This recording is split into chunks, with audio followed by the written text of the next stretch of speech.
반갑습니다. 방금 소개받은 청주대학에 근무하는 한철구라고 합니다. 이렇게 훌륭한 자리에서 초대를 받게 돼서 대단히 영광스럽게 생각하고 또 이렇게 여러분 같이 뵙게 돼서 대단히 반갑습니다. 특히 이 광산기공의 이종우 소장이 훌륭한 공장 준공하시고 이렇게 강의실까지 멋지게 만드셔가지고 골재에 대해서 이렇게 교육할 수 있는 기회가 돼서 또한 반갑게 생각합니다. 고맙습니다. 1년에 지금 5회째 이렇게 말씀을 하시네요. 그래서 제가 알기로는 이전에 LH 이동원 박사 지금 공주대학교에 근무하고 계십니다만 콘크리트용 골재란 이런 의미에서 골재의 전반적인 기초적인 이런 말씀이 아마 되신 걸로 알고 있고요.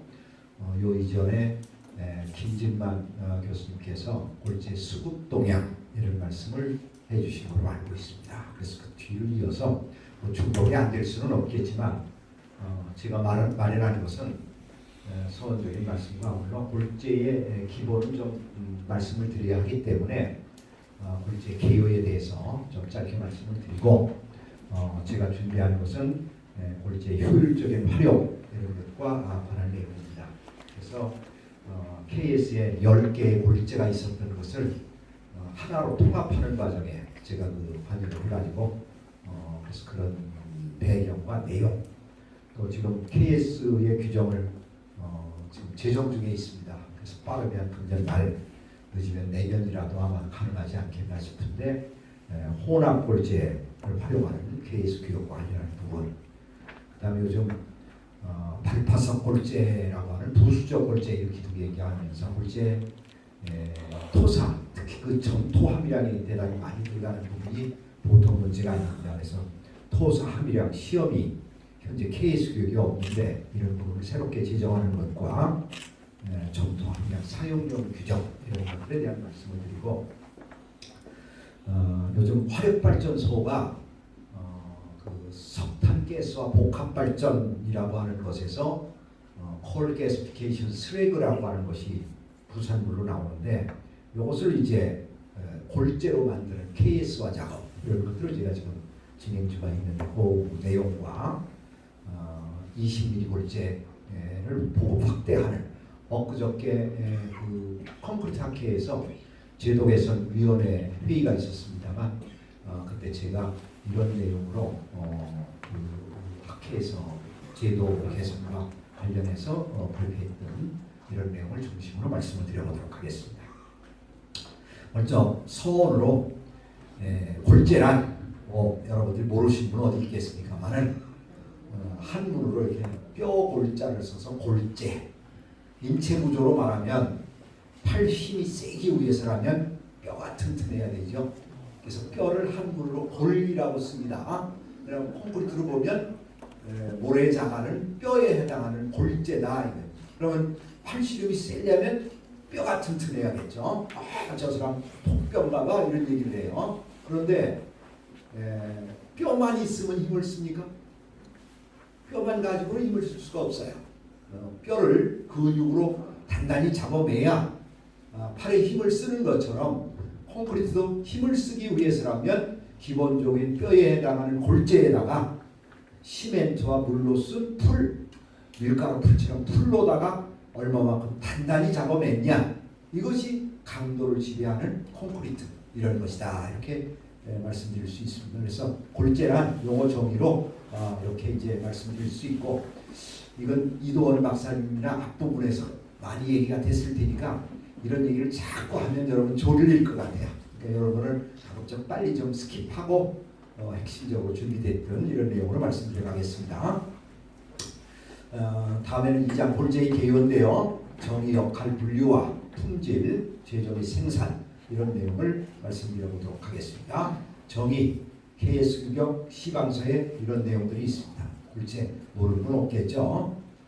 역할, 골재가 어떠한 역할을 하느냐. 가장 중요한 역할은 정량제 또는 충전제입니다. 우리가 골재를 콘크리트에 쓰는데 시멘트와 물의 비율이 시멘트와 물의 비율이 같다면 모래를 넣든 그 안에 자갈을 더 넣든 강도는 같다는 겁니다. 그럼 어떻게 해야 할까요? 뭐가 제일 비싸면 시멘트가 비싼 거예요. 시멘트가 물로 반죽된 거에다가 모래만 채우는 경우보다 자갈까지 넣어야 더 많은 양을 늘릴 수 있지 않겠습니까? 그래서 정량, 양을 늘리는 재 또는 골재는 채워주는 충전재 이렇게 얘기를 합니다. 그 다음에 시멘트와 물로 반죽해 놓은 걸 놓으면 어떻습니까? 그냥 금이 쩍쩍 가고 이러죠. 그러나 골재를 넣어주면 그런 일이 없습니다. 도로 포장한 것 보면은 골재가 비쭉비쭉 나와 있죠. 그러면 다른 어떤 것보다 골재가 마모의 내구성이 더 크다는 얘기인 것이죠. 그래서 내구성 증진제, 또 경량 콘크리트나 고강, 기본적으로요 콘크리트 강도 시험을 할 때 골재는 깨지지 않는 겁니다. 그러면 강도를 낼 때 어디가 깨지는 거냐? 골재와 시멘트 풀하고 붙임면, 접착면 또는 시멘트와 물로 반죽한 그 반죽물 여기가 깨지는 거거든요. 골재는 깨지는 게 아니에요, 기본은. 그렇지만 강도가 낮은 골재를 쓰면 어떻게 되겠어요? 이번에는 골재가 깨지겠죠. 이때는 골재가 강도가 높아야 강도를 높일 수 있는 겁니다. 그래 경량 골재 콘크리트나 고강도 콘크리트에는 골재가 좋아야, 골재가 나쁘면 고강도를 낼 수가 없는 것이죠. 이때는 보강제 역할을 하고, 또 콘크리트를 무겁게 한다, 가볍게 만든다 이러면 거의 대부분이 골재가 차지하는데, 골재 무게가 무거우면 무겁고 골재가 가벼우면 가벼워지지 않겠습니까? 밀도 조정이라든지 또는 시멘트와 물로 썼을 때의 반죽 이 흑손질보다 모래가 들어가면 오히려 흑손이 더 부드럽게 잘 되고 마무리가 잘 되기도 하는 이런 역할로도 골재가 합니다. 골재가 요구 조건, 한마디로 얘기하면 이게 골재가 콘크리트에 요구되는 품질 전부 다라고 얘기해도 과언이 아닙니다. 방금 얘기한 것처럼 단단하고 강할 것, 골재는 시멘트 풀 이상 강도만 내주면 되는 겁니다. 그렇긴 하지만 강할수록 일단은 좋은 것으로 보겠죠. 다음에 모양은 둥글지만 표면은 거칠거칠해야 시멘트와 물로 없으면 풀이 잘 붙겠죠. 그러니까 제주도에 뽀끔뽀끔 구멍 뚫어진 거는 잘 붙을 거 아닙니까? 육지의 골재보다 제주도 골재하면 한 20% 강도 더 납니다.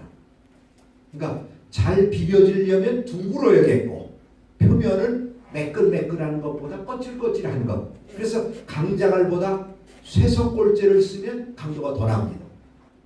이런 거요. 그 다음에 입도 분포가 양호한 것. 이거는 굵은 것부터 가는 것이 연속적으로 있어야 사이사이를 꽉 채워져 가지고 제일 좋은 콘크리트를 만든다. 그래서 굵은 골재 자갈부터 모래, 시멘트, 저 밑에 혼화재까지 연속적으로 쫙 입도 분포가 이루어진 것이 제일 좋은 것. 그러니까 골재 내에서도 연속 입도. 그러니까 굵은 입자만 있다든지 가는 입자만 있다든지 이런 건 좋은 것이 아니다. 여러분 혹시 해변가에 가서 모래 딱 뜨고 뭐라면 이 모래 좋다. 레미콘 했으면 끝내주겠는데 하는데 이게 제일 나쁜 골재. 왜 그러냐면 깨끗해 보인다는 거는 균일 입자라는 말이에요. 하나의 종류만 있으니까 깨끗한 거예요. 사람들이 눈이 잘못됐어요. 여러분들이 골재를 생산해 가지고 그 레미콘에 갖다 주면 대개 그 레미콘에서 저 감독관이나 기타 나오면 이렇게 골재를 떠보면 어때요? 균일 입자로 돼 있으면 아주 깨끗하니까 이 골재 좋다 이렇게 얘기를 한단 말이에요. 눈이 뼈어요. 눈이 제대로 돼야 돼. 이 굵은 것부터 가는 것까지 있으면 지저분한 거예요. 지저분한 게 좋은 거. 아시겠죠? 네. 연속 입자가 좋은 겁니다. 균일 입자 좋은 거 절대 아닙니다. 깨끗해야겠고 내화성이 있고 돌비는 운모 반짝반짝 이런 거 들어있지 않는 게 좋은 것이고요. 마모에 대한 정확성이 큰 이런 골재가 좋은 골재다. 골재를 분류하면 잔골재, 굵은 골재. 옛날에는 모래 자갈했어요. 5mm를 기준으로 해보다 5mm보다 작으면 잔골재, 5mm보다 크면 굵은 골재. 이게 표준 용어입니다. 모래 자갈 이런 얘기 딴 얘기 하지만 표준 용어가 잔골재, 굵은 골재. 그럼 왜 5mm냐? 요거는 뭐 옛날부터 늘 그렇게 해왔으니까 관습적으로 그렇게 구별한다. 이렇게 이해하면 되겠습니다. 천연적인 골재냐, 인공으로 만들어진 골재냐. 보통 골재보다 가볍다, 무겁다. 그 다음에 어디서 나느냐에 따라 천연인 강, 산, 바다, 육지. 그 다음에 부순 골재로 석산, 발파석, 스레그 골재로 고로 스레그 골재, 전기로 산화 스레그 골재, 동 스레그, 연 스레그, 페로니켈 스레그 골재 이런 것들의 스레그 골재가 있고, 재활용 골재로 용융 스레그 골재라든가 순환 골재, 요거는 재생 골재라고도 옛날에 그랬었죠. 그다음에 부재형 경량 골재는 인공 골재, 천연 골재, 버터메시 골재 이런 것들의 분류를 할 수 있겠습니다. 다음에는 골재의 입자 특성에 대해 조금 말씀드리겠습니다. 입도분포 문제나 조립률 해서 파이니스 모듈러스, 그 다음에 골재의 최대치수 이런 것들의 얘기인데요. 아까 뭐라고 말씀드렸냐면 굵은 입자부터 가는 입자까지 연속적으로 있는 것이 좋다. 그럼 연속적으로 있냐 없냐 확인해야겠죠. 어떻게 해야 될까요? 당연히 채를 이용해서 걸러보면 굵은 채는 굵은 눈금으로 되어 있으면 큰 입자가 걸릴 거고, 많이 촘촘한 거면 가는 입자가 걸리겠죠. 그러니까 굵은 것부터 가는 것을 위에서 순차적으로 놓고 흔들어 보면 각 채별로 얼마나 남아있는지 알 수 있게 됩니다. 근데 가끔 우리 학생들 시켜보면 또라이도 있어요. 뭐냐면 가는 걸 위에 걸고 굵은 걸 밑에 걸면 어떻게 돼요? 밑에는 하나도 안 걸립니다. 이거 바쁘지 않기 바랍니다. 그래서 우리가 채를 이용할 때 10개의 채를 기본으로 씁니다. 한번 외워보시죠. 별거니까 여기서 한 번만 탁 하면 외웁니다. 머리 좋으실 테니까. 기본이 0.15mm부터 출발합니다. 0.15mm요. 0.15의 2배. 얼마예요? 0.3. 2배. 0.6. 2배. 1.2. 2배. 4. 2.4죠? 근데 그거만 2.5로 하자고요. 그거의 2배. 5. 2배. 2배. 2배. 요게 10개의 채입니다. 외웠죠? 다 외웠어요? 네. 이걸 이용해 가지고 조립률을 구합니다. 그래서 굵으냐 가느냐 이걸 숫자로 얘기해봐. 하나의 숫자로 이럴 때 조립률이라는 걸 쓸 때 이 10개의 채를 쓰고, 이거 외에도 뭐 필요하면 얼마든지 채를 걸 수 있어요. 그래가지고 채 굵은 것부터 가는 걸 놓고 흔들면 각각 채별로 남는 양을 따지면 입도 분포를 그릴 수 있다. 그래서 이제 우리나라 케이스경에는 골재의 이제 입도를 규정하고 있는데, 이게 제대로 설명하면요, 참 제가 대여섯 시간만 주어진다면 참 차곡차곡 설명드릴 수 있는데, 이게 시간이 없어서 제가 오늘 그냥 대충 띄고요. 기회가 되면 다시 한번 좀 하겠습니다. 요것만은 하고 갑시다. 그래도 석산에서 암석을 채취하면 굵은 자갈하고 모래가 나오는데, 레미콘 공장 가면 이거 섞을 건데 뭐하러 모래 자갈을 나눴다가 가서 또 섞고 이 바보짓을 합니까? 한꺼번에 가지. 그죠? 개울에서도 모래 자갈을 채취할 때 아니 나중에 이거 다 섞을 건데 왜 나눴다 섞었다? 이 바보요? 왜 나눴다 섞었다 합니까? 이유는 뭘까요? 정확한 입도 분포의 혼합 비율을 정하기 위해서, 그렇죠? 최밀 충전이라는 말을 합니다. 제일 아주 좋은 비율을 만들기 위해서는 필요한 만큼 채별로 나눴다가 다시 섞어줘야 아주 제일 좋은 입도를 만들 수 있는 거예요. 그래서 모래, 잔골재는 5mm 이하는 하나로 관리하지만 굵은 골재의 경우는 국가에서 1번부터 8번까지 번호를 매겨서 굵은 입자 순서로 이 채로 나누도록 이렇게 규정을 정하는 것입니다. 그래서 레미콘에 우리가 40mm 골재, 25mm 골재, 20mm 골재예요. 40mm 골재는 467 골재. 이 467은 뭐냐? 그럼 4번 골재와 6번 골재와 7번 골재를 혼합한 골재 이렇게 되는 거예요. 그럼 레미콘에서는 원칙적으로 이게 이제 이런 개념은 미국에서부터 온 거예요. 미국에서부터 온 건데 4번 입자, 6번 입자, 7번 입자를 레미콘 공정에 따로따로 보관하고 요거 몇 프로, 요거 몇 프로, 요거 몇 프로 레미콘 제가 비릴 때요. 이렇게 가지고 레미콘 나가는 것입니다. 이게 원칙이에요. 25mm 골재는 5, 7 골재입니다. 5번 골재, 7번 골재. 20mm 골재는 6, 7 골재, 6번 골재, 7번 골재. 근데 이렇게 생산하는 우리나라 레미콘은 하나도 없어요. 환장하는 것입니다. 참 안타까워요. 이거 좀 고쳐라 제발. 수없이 강에 제가 얘기를 해도 안 고쳐져. 꽉 잘못된 게 우리나라에 들어박혀져 가지고 절대 안 고쳐져. 여러분 잘 아시다시피 25mm 골재 해서 납품하시죠? 근데 25mm 골재 예를 들면 57 골재예요. 즉 최소 치수와 최소 치수의 3배 이상의 차이가 나면 재료 분리가 생긴다 라고 하는 것이에요. 그러니까 5mm의 3배는 15mm예요.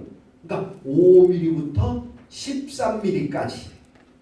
이게 7번 골재예요. 13mm부터 25mm까지. 이게 5번 골재란 말이죠. 그러니까 5번 골재와 7번 골재를 섞어가지고 레미콘이 나해요. 그런데 우리나라 유감스럽게 기술이 발전하면 또 다른 게 있는데 7번 골재 5 내지 13mm는 투스코, 투스블록 이거 만들 때 한 3,000원이나 이렇게 루베라 가격을 더 받고 판다 이 말이죠. 이렇게 되다 보니까 문제는 이 5 내지 25mm에서 5 내지 13mm 빼도 이 양은 비슷하죠. 이건 그러니까 알돌 빼는 거야. 그리고 비싸게 팔으니까 석산 입장이 좋지. 그래 레미콘을 봅시다. 25mm라고 사왔는데 값은 싸게 사오는데 13mm부터 25mm 뿐이 없어요. 레미콘에 가면 제가 보면 이게 보니까 이게 말이야 다 모르는 사람 보고 깨끗하다. 깨끗하게 뭐가 깨끗해? 깨끗한 게 문제가 아니죠. 중간 입자가 없는 거예요. 5 내지 13mm가. 그럼 5 내지 13mm 역할을 뭐가 해야 돼? 뭔가 채워야 할 거 아니에요. 뭐로 채워요? 모래, 시멘트를 채운다고 말이요. 그럼 어느 게 싸요? 5 내지 13mm 채우는 게 더 싼 거예요. 그런데 바보짓을 하고 있다. 우리나라 레미콘이다. 비싸게 만들어 쓸데없이 그러고서 품질도 재료 분리가 생기고 엉망진창이요. 이것 좀 고치라고 해도 안 고쳐집니다. 이게 참 안타깝게 짝이 없는데 자 우리가 소위 이런 걸 갭 그레이딩이라고 그래요. 갭 그레이딩 되어져 있으면 오히려 레미콘의 품질도 나빠지고 가격도 비싸지고 모든 품질이 나빠져요. 이건 제대로 배워가지고 제대로 정말 하면 돈이 남아. 강도 더 잘 나와. 근데 이걸 안 해. 참 안타깝게 짝이 없는 일인데 자 우리가 이와 같이 40mm, 25mm, 20mm 이런 세 가지 굵은 골재 레미콘에 쓰는 게 있고 그 다음에 부순 골재, 입도범이야 잔골재요. 천연 잔골재, 입도범 이런 것들이 조금은 다르게 이렇게 KS 구역에 정해져 있습니다. 그래서 이렇게 입도곡선을 그려가지고 이 범위 안에 들어오면 합격, 이 범위를 벗어나면 불합격. 그래서 이건 잔골재, 요 점선은 20mm, 요 굵은 건 40mm. 그래서 골재를 생산했다면 여기에 그려 넣어서 합격이냐 불합격이냐 합격되어야만 팔 수 있는 겁니다. 원칙으로는. 그래서 기본적으로 입도 즉 굵고 가는 입자가 범위 안에 들어와서 만족하는가 이런 것입니다. 그 다음에 FM 조립률이라는 것이죠. 각체 남는 양 누계 퍼센트의 합을 100으로 나눈다 이렇게 하는 건데 더프 아브람스라는 사람이 이 골재 입도를 어떻게 하나의 숫자로 표시할 수 없겠나 해가지고 제안한 이 공식이 바로 이겁니다. 아까 얘기한 0.15부터 배씩 증가하는 10개의 체만 씁니다. 이거를 각체 남는 양 누계의 퍼센테이지의 합을 100으로 나눈 걸 조립이라고 하는데요. 여기 가서 얘기를 들어봅시다. 예를 들어봅시다. 이쪽부터 여기는 전부 통과해. 그러다가 여기서는 100% 통과하는데 반면에 0.15채는 100% 다 남으면 요렇게 그래프가 그려집니다. 그렇겠죠? 그럼 이게 조립률이 얼마일까요? 요 100%를 100으로 나뉘니까 조립률이 1입니다. FM 1. 자, 두 번째, 여기는 전부 다 통과하고 이번에는 여기서 100% 남아요. 그럼 여기도 남겠죠. 그럼 100%, 200%를 100으로 나누면 얼마가 되죠? 조립률 2입니다. 아시겠어요? 그러면 1, 2, 3, 4, 5, 6, 7, 8 이렇게 되겠죠. 그럼 조립률의 숫자가 크면 뭐예요? 굵다는 거예요. 그러면 대개 요 50% 정도에서 여기 1이고 여기 2니까 이 조립률 얼마 돼요? 2.2 이렇게 되겠죠. 도사는 어떻게 하면 도사죠? 도사는 척 보면 에이야 하는 게 도사예요. 봐도 모른다. 이가 곤란하죠. 안 그렇겠어요? 입도 곡선이 그려져 있으면 실험실이나 기타 그려져 있단 말이에요. 그러면 척 보면 아 이거 조립률 얼마구나. 어떻게 아세요 사장님? 사장님 도사네요. 제가 지금 말씀드린 걸 잘 이해해서 50%가 말씀드린 여기가 0.2 요거는 안 그려도 좋아요. 저건 그럼 0.15부터니까 여기가 1, 2 그죠? 요거 3 그럼 요건 얼마 정도 돼요? 여기 4니까 3.5 정도 그죠? 아시겠죠? 조립률의 의미 조립률이 크면 입자가 굵은 거고 조립률이 작으면 입자가 작다. 그리고 그려지면 착 보고 얼마 해야 합니다. 그럼 요 점수 요거 얼마 될까요 조립률? 계산해 봅시다. 1, 2, 3, 4, 5, 6.3 뭐 이렇게 나오겠죠? 아시겠습니까? 아시겠죠? 네. 여기 이제 어떤 분이 오셨는지 모르겠지만 사장님 같은 경우 품질관리실 실험실에서 골재 입도선 딱 그려오면 범위에 들어가는가? 조립률이 얼마인가? 기본적으로 딱 보면 우리 골재가 어떻다? 기본적으로 입도에 관해서는 판단을 쓸 수 있을 것이다. 이제 이런 말씀을 드립니다. 조립률이란 그런 겁니다. 그 다음에 최대 치수. 우리가 아까 얘기한 대로 40mm 골재, 25mm 골재, 20mm 골재 이걸 굵은 골재의 최대 치수라고 합니다. 이것은 중량비로 90% 이상 통과시키는 체인운의 공칭 치수. 예를 들어 봅시다. 여기 통과율이 쭉 있습니다. 90% 이상 통과하는 그러면 자 요건 90% 못 통과했죠. 요거 90이 안 돼요. 요건 90 통과했죠. 요것도 통과했어요. 그러면 통과된 바로 요거 그러니까 이거 40mm 골재 이렇게 한다 이 말입니다. 아시겠죠? 90% 이상 그러면 10% 정도는 더 큰 놈도 있는 거예요. 90%를 정한 거니까 10%는 굵은 놈이 있어요. 그러니까 큰 덩어리 자갈 더미 속에 이따만한 놈도 있다 이 말이에요. 그렇다고 그 놈 가지고 최대 치수하면 안 된다는 거예요. 아시겠죠? 90% 이상 통과하는 체인눈의 공칭 치수 이렇게 정의가 되어 있습니다. 다음에 골재 입평 얘기를 합니다. 입평이란 모양이에요. 골재가 어떤 게 좋다? 둥글게 좋다고 그랬죠. 그러면 둥글다, 각졌다, 동그랗다, 널찍하다 이거 어떻게 표현할까요? 여러 가지 방법들이 있을 수 있겠죠. 그래서 형상계수는 자갈의 최대 치수, 중간 치수, 최소 치수를 재가지고 계수값으로 나타내는 방법, 형상 분류법 뭐 등등 해가지고 학자들이 수없이 많이 이 모양을 평가하는 방법을 제안한 바 있습니다. 그러나 그 제일 중요한 건 나라가 인정해줘야 되는 거 아니에요? 국가가. 그럼 모양을 평가할 수 있는 국가가 인정하는 방법이 뭐냐? 여기에 있는 입평, 입자 모양 판정, 입평 판정 실적률이라고 하는 겁니다.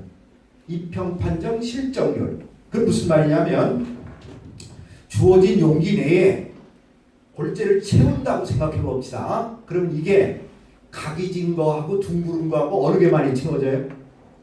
둥근 게 많이 채워지겠죠. 근데 굵고 가는 거를 지 맘대로 하면 이거 채워지는 거 전부 달라. 그러니까 정해진 입도에 딱 그놈만 골라가지고 채웠을 때 어느 게 많이 채워지느냐라는 거를 실적률로 따지면 그건 모양을 평가하는 척도가 됩니다.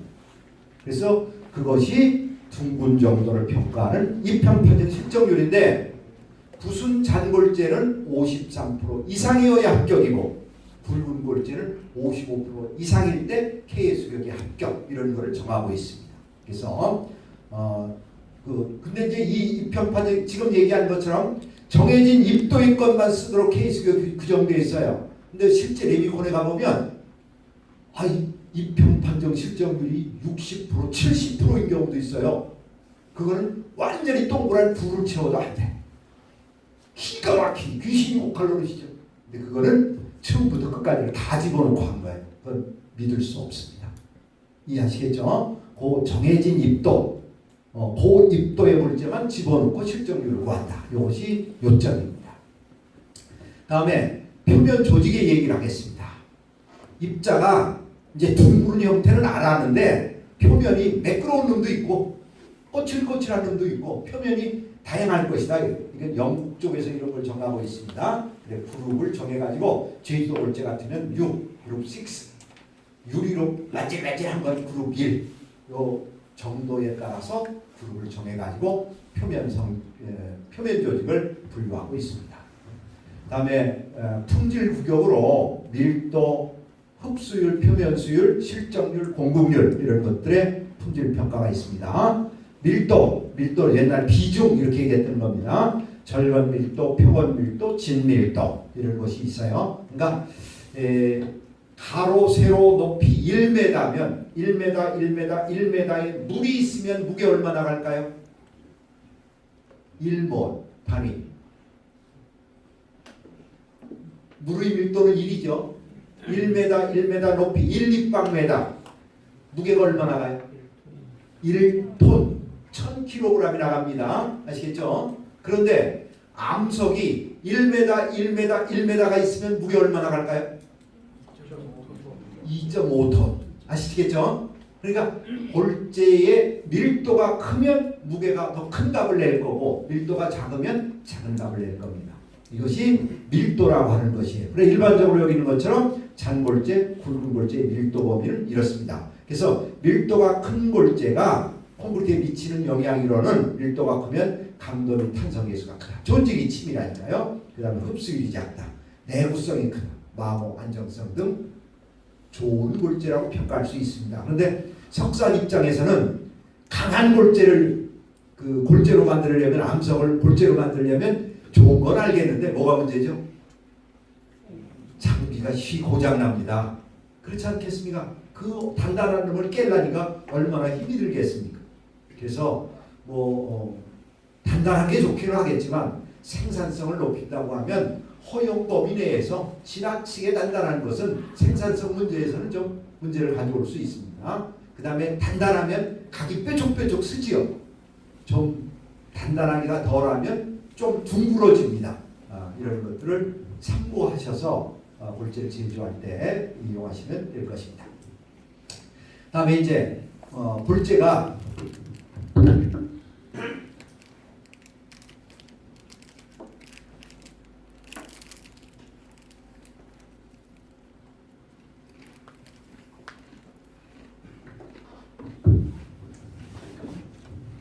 골재가 물을 좀 빨아들이는 거 있죠.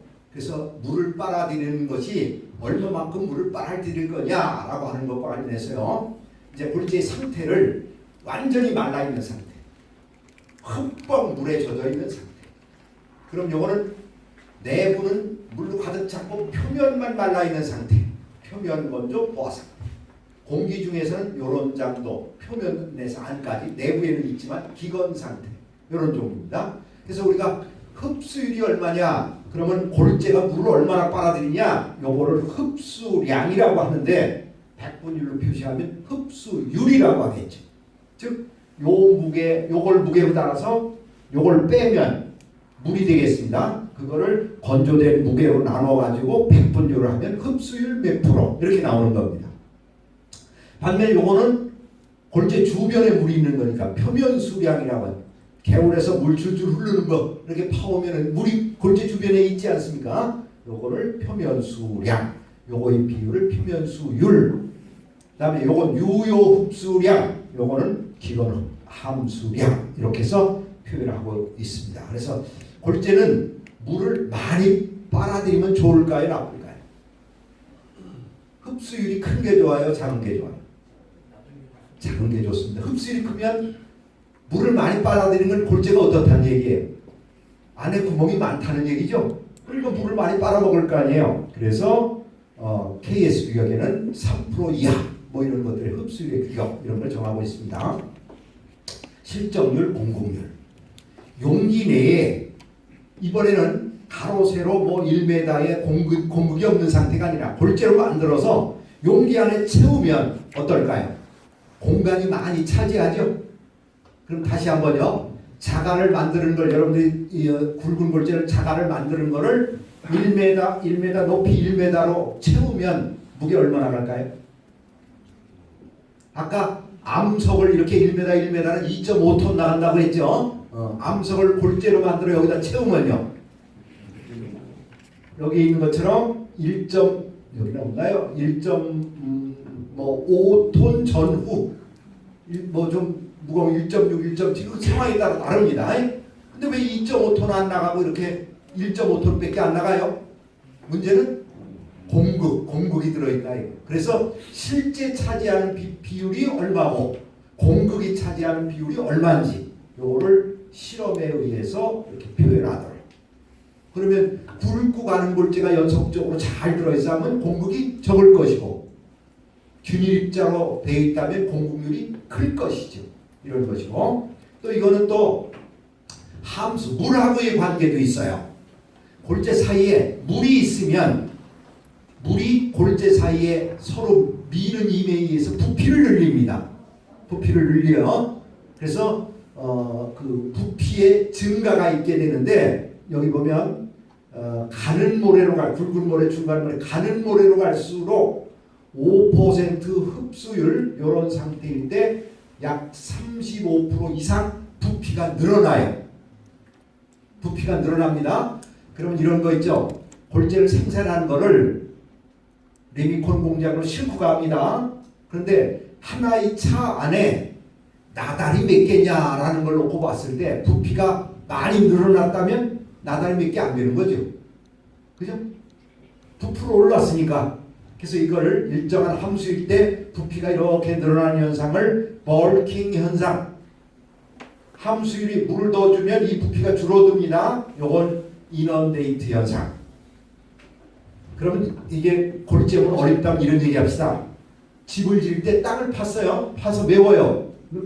파서 메우면 어떻게 해? 골재가 흐트러져 있죠. 이거 다져야겠어요. 어떻게 다져요? 그래. 물을 부으면 물다짐이라고 그래. 물 주면 물과 함께 쫙 가라앉죠. 물과 함께 가라앉아서 다져진다 이 말이에요. 다시 말하자면 요거보다 함수율을 높으면 부피가 쫙 가라앉는 거예요. 반대로 말리면 또 가라앉고. 그러니까 말리거나 물을 충분히 주거나. 자, 여러분들이 만든 모래를 싣고 레미콘 공장에 갑니다. 그런데 적정히 5% 정도 함수율이면 1, 2방마다 했어도 골재량은 얼마 안 되는 거예요. 그죠? 근데 막 물이 줄줄줄줄 흐르며 가요. 그럼 어떨까요? 물이 줄줄 흐르는 건 이쪽으로 간 거죠. 부피 증가가 안 됐으니까 양이 엄청 많이 가는 겁니다. 그런 거를 좀 이해하시고 양이 많을 수도 있고 적을 수도 있고 양의 변화가 요와 같은 것에서 있을 수 있다는 걸 이해를 해야 그러면 어떻게 양을 계산하는 게 좋냐? 무게로 다는 게 좋냐? 부피로 다는 게 좋냐? 이것도 논란의 대상인 것입니다. 그래서 가장 바람직한 것은 골재량을 보내주고 레미콘 생산하고 나중에 정산하는 이게 오리지널한 표면 수위를 고려한 것이 올바른 방법이 아니냐 이렇게 제안하는 방법도 있습니다. 그래서 그렇게 변화한다라는 얘기예요. 그 다음에 내구성 얼마나 오래 쓰느냐와 관계해서 안정성, 강도 마모, 내화성, 염분 유기물, 그 다음에 알칼리 골재 반응 이런 게 있습니다. 먼저 안정성. 콘크리트에 골재를 콘크리트에 썼는데 이게 요즘 산성비가 내린다고도 하고 지구 온난화 여러 얘기를 많이 하는데 수증기 물은 H2O예요. 그런데 탄산가스가 H2O가 마주치면 어떻게 되나요? H2O 플러스 CO2 하면 H2CO3 탄산산이 되는 겁니다. 그 다음에 H2O와 SO3가 마주치면 뭐 어떻게 되나요? H2SO4 황산 산이라 강산. 그러니까 비가 올 때 비는 산성이에요, 중성이에요, 알칼리예요? 산성입니다. 산성. 비가 오는 게 산성이에요. 그래서 낙엽도 잘 썩지도 않고 이런 문제가 있어요. 그런데 콘크리트는 산에 약합니다. 산에 염산 같은 걸 콘크리트는 뿌글뿌글 녹아서 없어져 버려요. 산에 약하단 말이에요. 그런데 콘크리트를 구성하는 것 중에 중요한 게 골재인데, 골재가 이와 같은 산성비 황산염에 쥐가 부서진다면 이거 문제 아니겠어요? 그죠? 그게 자연 기상작용에 골재가 얼마나 오랫동안 갈 수 있느냐. 그래서 여기 있는 그 황산염, 그 황산 마그네슘, 황산 나트륨, 이 포화 용액 속에 골재를 집어넣어 가지고 넣었다 말렸다 넣었다 말렸다 한 5번 반복해가지고 어느 정도 부서지느냐를 시험해서 아, 이런 골재는 자연에서 잘 부서지겠구나. 그래서 안정성이 별로 좋지 못하다 해서 불합격, 합격 이런 것들을 또 품질 시험하도록 되어 있는 게 안정성입니다. 그다음에 골재가 얼마나 강도를 가졌느냐. 뭐 골재에서 코알을 떠가지고 강도 시험을 해도 되겠지만 이 용기 속에 골재를 넣고 강도 시험을 해서 파쇄율을 따져가지고 파쇄값으로서 강도를 대변하기도 합니다.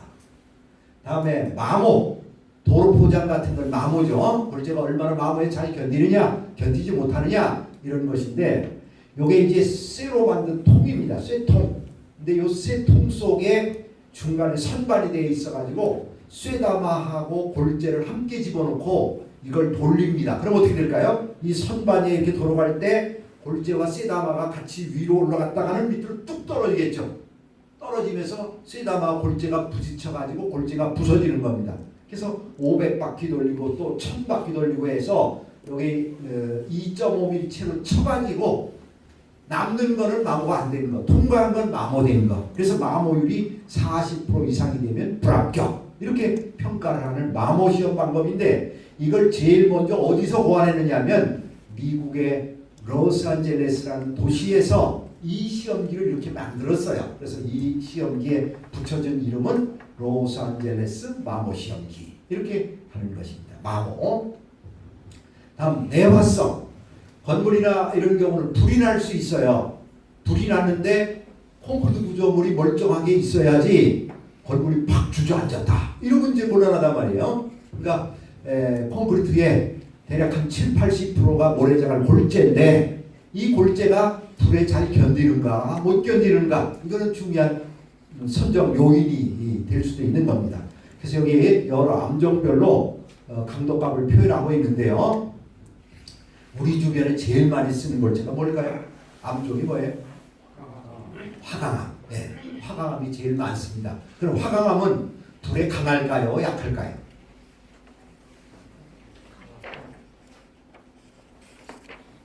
일본의 주 안종은 안산암입니다. 옛날에 우리 KS 교육 보면 콘크리트용 골재로는 뭐 안산암 무슨 뭐 사암 무슨 암 무슨 암 쫙 예를 들어놨는데 화강암은 없어요. 왜 그랬을까요? 답은 일본 걸 그대로 뺏겨서 우리 실정을 알지도 못하고, 요즘 개정된 거는 화강암이 들어가 있습니다.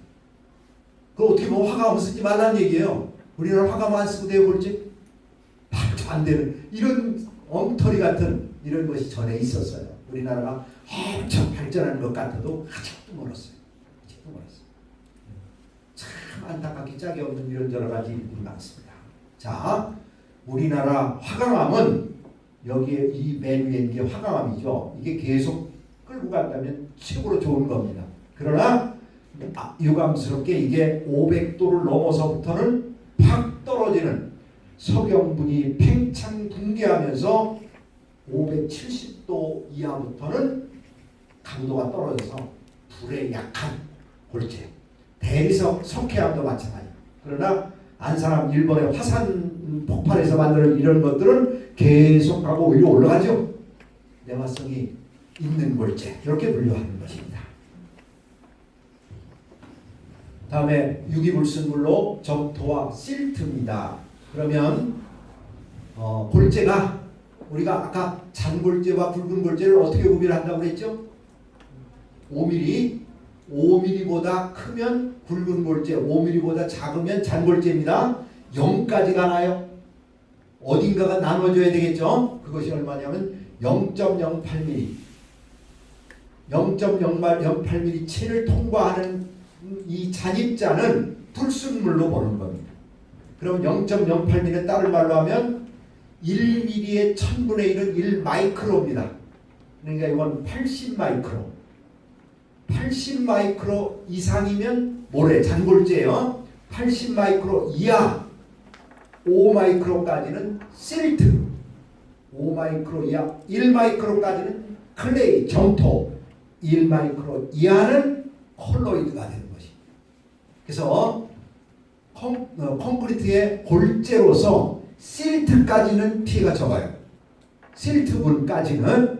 그러나 클레이 점토로 가면 너무 입자가 가늘고 이렇게 되면 흙이다 말이에요. 다시 말하면 흙을 모래로 파르면 되겠습니까? 안 되겠죠? 이거는 안 됩니다. 그래서 요즘 여러분들은 제가 이걸 어떻게 어떤 분포라 제가 말이 상당히 조심스럽습니다. 이분이 우리 편인지 잘못 얘기하면 잘못 얘기를 하는 건지 상당히 조심스러운데, 우리 골재 수급 계획 중에 대단히 많은 부분을 지금 차지하고 있는 것이 부수적 골재 발파석, 현장에서 땅을 파며 발파석을 골재로 만드는 거 아니겠습니까? 모래사가. 이게 뭐 골재를 만들기 위해 땅 판 거 아니에요? 집 짓기 위해 팠지. 그러니까 이게 나쁜 골재라도 쓰고 좋아도 쓰고 좋고 나쁘가 구별이 안 되는 겁니다. 일단 그 다음에 석산에서는 어떻습니까? 제일 먼저 원석을 채취하면 스크린으로 점토 걸러내고 굵은 입자만 골재를 쓰죠. 그리고 중간 바지에 선병을 하고 모래에도 씻어가지고 골재를 만들어요. 근데 건설공사 현장에 이동식 크러시아, 크러시아라든지 뭐 크러시아도 여러 개 못 넣죠. 하나 갖다 놓고 그냥 깨가지고 모래장을 만드는데 씻어요. 어디다 씻어? 이러다 보니까 굵은 골재는 그래도 나을 수 있어요. 흙은 빠지니까. 근데 잔골재 만들어지면 어때요? 얼마 전에 대구에서 강도가 안 나가지고 문제가 나서 매스콘크리트 코어를 채취해 본 적이 있어요. 콘크리트 코어를 떠서 보니까 콘크리트가 빨갛습니다. 붉은 연노라색, 노릇꼬리에. 왜 그럴까요? 얼마나 점토가 많은 모래를 썼으면 색이 노랗습니다. 그러니까 강도가 안 나와요. 강도가 안 나오니 어떡합니까? 또 다음은 이게 보통 문제가 아니에요. 지금 우리 전국적으로 이 문제가 보통 문제가 아닌데 그 뒤에 이 얘기를 또 좀 하겠습니다. 다음에 염분 문제입니다. 바닷모래 같으면 씻어서 해야죠. 그래 염화물 측정기를 이용해 가지고 반드시 씻어서 0.04% 이하가 되게 한다라는 규정을 맞춰가기 마련입니다. 기타 유해물로 돌비늘, 석탄, 토탄, 석탄 유해도 강도에 별로 좋지 못합니다. 황철관, 황화철관 이런 것들도 바람직하지 않고요. 이거 사진 찍고 그러시는데요. 이거 다 가져가세요. USB 꼽아서 가져가세요. 이거 찍는 것보다 가져가시는 게 더 나아요. 질도 화질도 나고. 아까 저 진행 보시는 분 아까 말씀드린 것처럼 작년 말 정년퇴직하고요. 제가 갖고 있는 자료 뭐든지 다 드린다고 했어요. 저한테 말씀 다 드릴게요. 다음에는 알칼리 골재 관한 말씀드리겠습니다. 우리가 암이 걸리면 어떻게 해요? 많이 못 살죠? 근데 콘크리트도 암이라는 게 있어요. 콘크리트 암. 그게 뭐냐? 알칼리 골재 반응. 그럼 이 말이 무슨 말이냐? 시멘트의 알칼리, Na2, K2의 강알칼리, 골재의 불안정한 실리카, 이것이 반응을 해서 골재 주변에서 물과 함께 새로운 물질을 만들어서 골재가 늘어나는 거예요. 팽창. 그럼 콘크리트 골재가 늘어나면 어떻게 될까요? 당연히 균열이 갈 수밖에 없죠. 그럼 건물이 부슬부슬 부서지는데 이거 어떻게 고쳐요? 고칠 방법이 없어요. 암은 우리나라 많이 나아져가지고 치료를 해서 많이 좋아졌다고는 하지만 이 알칼리 골재 반응이 생기면 대책이 없습니다. 그래서 골재는 반응성이 없는 골재를 써야 한다. 근데 다행히도 우리나라에는요 반응성 골재 이런 것들이 거의 없습니다. 그럼 이 반응성 골재는 어떤 때 생기냐라는 거예요.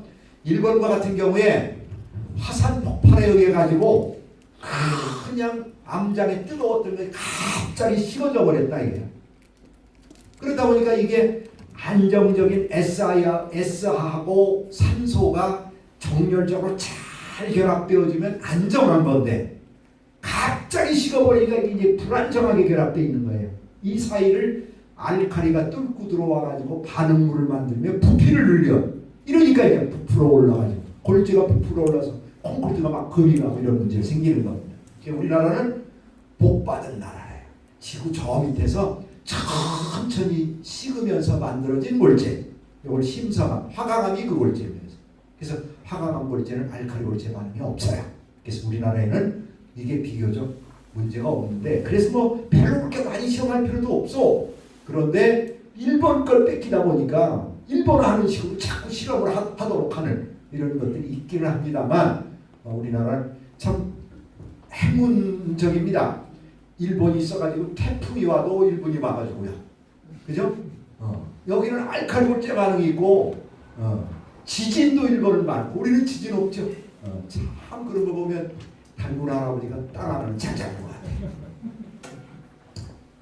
그래서 이제 알칼리 골재 반응과 관련한 각종 시험 방법 관련 규격이 KS 규격이 있습니다.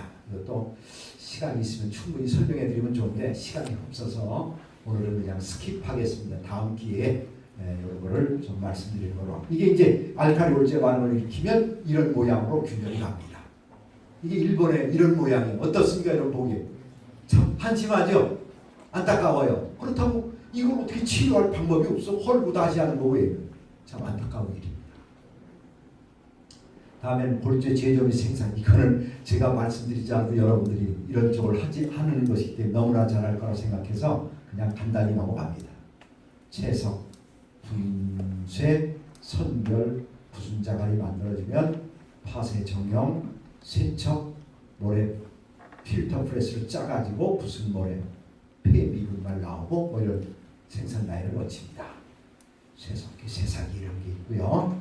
또 순환골재, 그 콘크리트가 수명을 다해서 해체될 때 그 콘크리트를 모래장을 골재로 만드는 것을 순환골재라고 합니다. 그래서 KS 규격이 있고 시방서 같은 경우도 품질을 정해놓고 있으니까 그 품질에 맞춰서 생산되어져야 할 것입니다. 다음에 고강도 콘크리트용 골재. 그러면 요즘 우리나라에도 잠실롯데 같은 경우는 123층까지 올라가고 있죠. 그럼 이때 강도는 80메가파스칼 정도를 쓰고 있습니다. 근데 보통은 21메가파스칼, 24메가파스칼 쓰는데 80메가파스칼을 썼어요. 할 수 있으면 100, 120, 뭐 그 200메가파스칼 요즘 막 이렇게까지도 올라갑니다. 그러면 이럴 때는 골재를 어떤 걸 쓰는 골재가 좋은 골재냐 이런 것이에요. 이렇게 이제 고강도가 되어지면 이 기둥이라고 생각하면 여기 철근하고 콘크리트가 같이 있는데 이게 힘을 받으면 줄어들겠죠. 힘을 받으면 줄어드는데 콘크리트만 줄어들고 철근은 안 줄어드나요? 아니죠. 철근과 콘크리트가 함께 줄어들어요. 그런데 철근이 줄어드는 게 적고 콘크리트가 많이 줄어드는데 조금이라도 적게 줄어드는 콘크리트를 만든다면 철근으로 가던 이미 콘크리트 더우니까 고강도 효과를 냅니다. 그래서 이것을 고탄성 콘크리트. 그래서 잠실 제1롯데월드 80메가파스칼도 고탄성 콘크리트를 만들었는데 그때 골재를 뭐 썼냐? 석회암 골재를 썼습니다. 아세아 시멘트 쪽에서 나오는 석회암 골재를 싣고 와가지고 고강도 콘크리트에 만들었다. 그래서 혹시라도 석회암 골재가 고탄성일 뿐만 아니라 제반 품질이 다 좋습니다. 그래서 일본에 가보면 골재를 만드는 걸 둘로 구별해서 이 일반은 안산암 골재로 레미콘이 나가지만 돈을 더 주면 석회암 골재로 레미콘을 만들어 나가기도 하고 이렇게 일본은 구별해서 이렇게도 합니다. 그래서 우리나라는 저 강원도 쪽에서 제천 난양을 거쳐 이 대각선 방에는 쭉 이게 석회석 광맥입니다. 우리나라는요. 그래서 이 석회석 광맥에 석회석 광산도 있고 순도가 떨어지면 저 돌로마이트 버려진 거 있죠. 폐석 그 돌로마이트 폐석도 석회암 골재와 같은 분질을 내고 같은 특성을 냅니다. 골재로서 시멘트는 못써. 산화 마그네슘 성분이 MgCO3 성분이 안정성을 해치기 때문에 시멘트용 원료는 불가능하지만 골재로는 문제가 없다. 이런 것입니다. 그래서 순도가 떨어져 시멘트 생산에서 순도가 떨어져 버려지는 이런 골재를 골재로 만들어서 쓰게 되면 고품질 골재로, 고탄성 골재로 이용할 수도 있습니다. 고강도 콘크리트에 열팽창계수 골재 강도, 입도 뭐 이런 것들도 최대 치수를 작게 만들고 잔골재는 조임들이 크게 콘크리트와 관계에서도 할 말이 많습니다만 여기서 간단히 넘어가겠습니다. 다음에 노출 콘크리트. 전에 청주에서 그런 일이 있었습니다. 이 골재 생산하는 사람분들 입장에서는 여기서도 할 수 있고 저기서도 하고 여러 군데서 하는데 마침 골재 암석이 빨간색 골재가 원석이 빨간 골재 만들 빨개질 거 아닙니까? 그거를 그 화학공장 콘크리트 쳤는데 앞부분은 일반 골재에서 유감스럽게 그 뒷부분에만 빨간색 골재가 써가지고 콘크리트를 친 겁니다. 근데 그 사장 입장은 그렇지 않습니까? 이게 만약에 화학약품을 내버려가지고 이런 것처럼 나중에 오해를 받게 생겼다 이 말이에요. 그래가지고 찾아와서 문제가 없느냐는 건 뭐 여러 가지 문제가 됐던 적도 있습니다만 골재의 칼라 이런 것들도 경우에 따라서 문제가 될 수 있고 또 건물의 색을 주로 좌우하는 게 시멘트이기도 하지만 골재 칼라에 의해서 노출 콘크리트는 동일 석산, 동일 골재 이런 것들을 쓰는 것이 일정한 칼라를 내는데 도움이 되기도 하고 그렇습니다. 기타 노출 콘크리트는 마감이 없으니까 노출된 면이 그냥 마감이니까 균열 가지 않기 위한 여러 가지 대책 이런 것들도 중요하겠습니다. 다음에는 제가 메인으로 생각하는 골재의 효율적 활용 이런 얘기를 좀 드리겠습니다. 이게 이제 KSF 2527 2526 콘크리트 골재 이렇게 이게 있었던 게 이제 2527로 이제 바뀌어졌습니다만 그 KS 골재 통합과 혼합 골재, 토사함량, 사용량, CGS 골재 KS와 또 20mm 골재 얘기 이런 얘기를 좀 하겠습니다. 통합 대상, 통합 내용 이런 것들이 이제 내용인데 KS 규격에 골재와 관련해 가지고 이렇게 여러 개가 골재의 종류가 있었습니다. 그래서 콘크리트용 골재 표준이 이렇게 10개, 아스콘용 골재, 도로용 기타 골재 이런 것들이 KS규격 골재가 있습니다. 그런데 이 콘크리트용 골재는 최초에는 KSF 2526이었어요. 콘크리트용 골재 하나.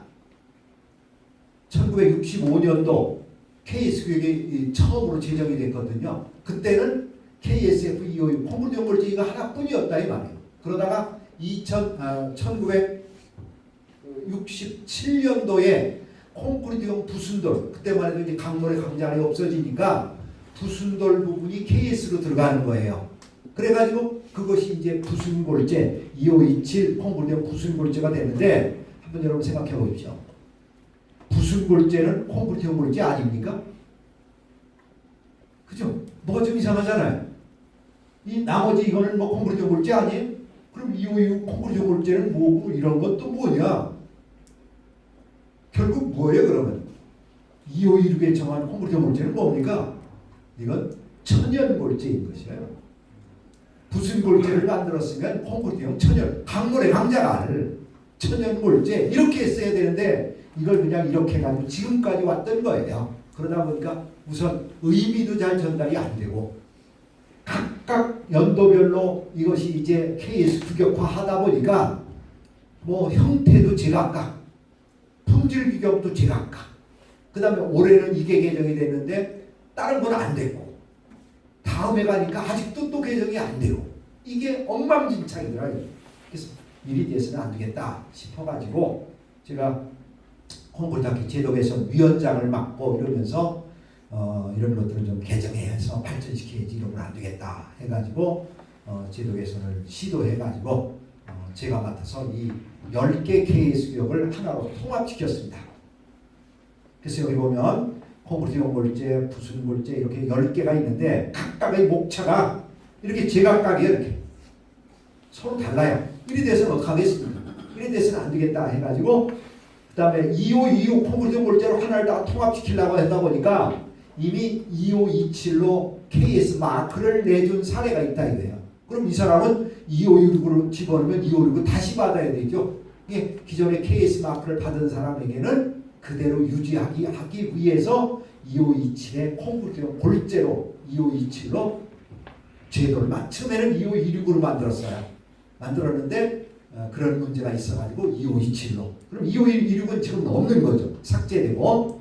그래서 이 서문 이거 날리고 이런 거 없고 적용 범위는 같으니까 적용 범위 인용표 요렇게 목차를 일단 잡았습니다.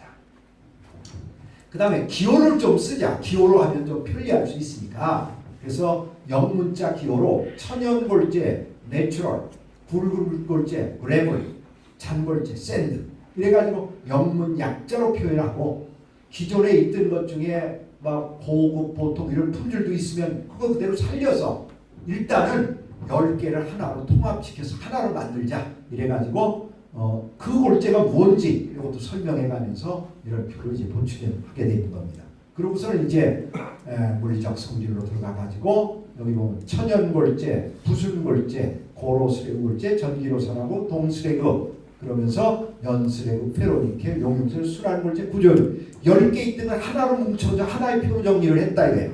그래서 이 안에 아까 얘기한 영문자 기호와 절건 밀도, 흡수율, 안정성, 마모, 입평판, 단용 이렇게 다 했는데 여기 없는 건 안 해도 되는 거예요. 규정이 있는 것만 품질을 맞춰가면 되는 것이다. 예를 들어 봅시다.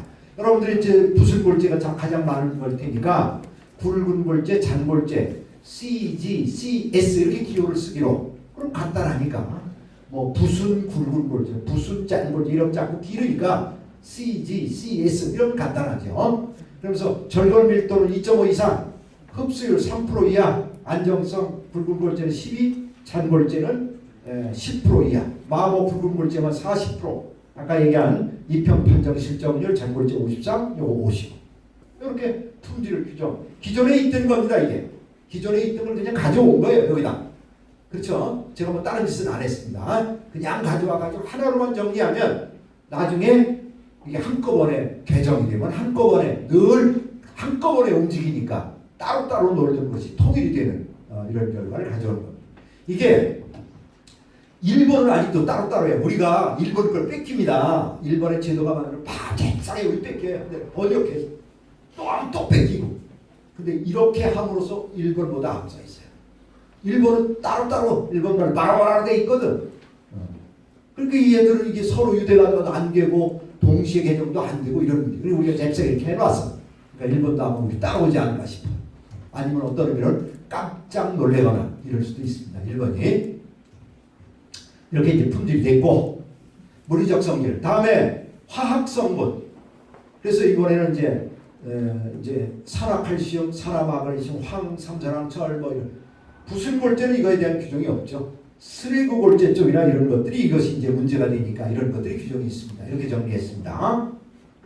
그 다음에 유해 물질, 점토 덩어리, 연한 석편, 0.08127 통과량, 석탄, 갈탄, 염화물, 강렬 감량, 이물질 함유량 이런 거에 부순 골재를 봅시다. 여기 점토 덩어리 없어요. 왜 없을까요? 부순 골재? 이제까지 석산에서 부순 골재를 만들 때 어떻게 했냐 이게. 원석 선별해서 시석까지 나와서 점토 덩어리가 있을 일이 없어. 그러니까 이 부순 골재, 잔 골재도 물론이고 붉은 점토 덩어리가 없어요. 그 격에 천연 골재는 있어. 그래서 이걸 넣으려고 하는 겁니다. 이걸 넣어야 되겠다. 안 넣고는 안 되겠다. 품질이 너무 나빠진다. 이런 겁니다. 그럼 어떻게 시험할 거냐? 시험 방법은 또 없지 않아요. 점토 덩어리하고 점토량은 달라요. 그 강에서 흘러가는 물에 퇴적된 흙이 덩어리져 있는 점토 덩어리요. 그야말로 여기 모래도 있고 흙이 뭉쳐진 거죠. 그래서 이 덩어리채 콘크리트에 들어가 가지고 뻐끔뻐끔 이게 파인다든 이런 문제가 생기는 것이 점토 덩어리가. 근데 이거는 전반적으로 퍼져 가지고 흙이 들어 있는 거예요. 그 점토가. 이러니까 슬럼프도 안 나오고 강도도 40% 떨어지고 이런 온갖 문제를 낳고 있는 겁니다. 그래서 이런 부분에 지금 움직임이 있다라는 말씀을 드리고 0.08mm 통과량 이런 정도가 규정되어 있고 나머지 뭐 부순골재에 뭐 염화물 들어 있을 리 없고 나머지 것들도 문제가 안 되기 때문에 규정이 없는 겁니다. 다음에 이제 유해물질이 계속돼 가지고 유해물질 용출량과 함유량 골재의 유해물질을 함유하고 있느냐 용출되어 있느냐라는 것인데 이거는 용융수레구 골재에만 이 규정이 있어요. 다른 데는 없고 용융수레구란 쓰레기를 소각하는 과정에 타고 나서 남는 재가 물속에서 덩어리져 내려앉는 용융 녹았다가 다시 굳어진 모래와 같은 골재 용융수레구 골재 이런 것들은 이 중금속이라든가 문제가 되는 것이 녹아 나올 수 있다. 그러니까 그런 걸 시험에서 문제가 없을 때 쓰도록 하는 이런 것들이 규정이 있는 것입니다.